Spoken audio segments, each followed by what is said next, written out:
wari wabona couple iyi ngiyi ya boyfriend na girlfriend aba batari abana ariko bakora babaho ubuzima nkaho babana nk'umugore n'umugabo, ugasanga n'induciye ahangaha baragenda basomagurana mu nzira, barahorana barararana, umwe araza akamara iwundi nk'ukwezi agataha cyangwa wenda bakanabana bakanagumana, bakerekana yuko bakundana rwose no ku mugaragaro, bakajya ku mbuga nkoranyambaga bagapostingana, bagakora amavideo bari kumwe.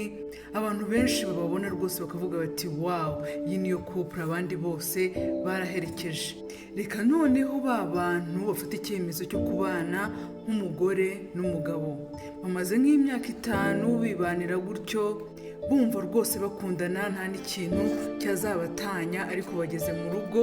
bamaranye amezi 2, 3, bamaranye umwaka, bitangiye kwanga, batangiye gutongana, batangiye gushwana.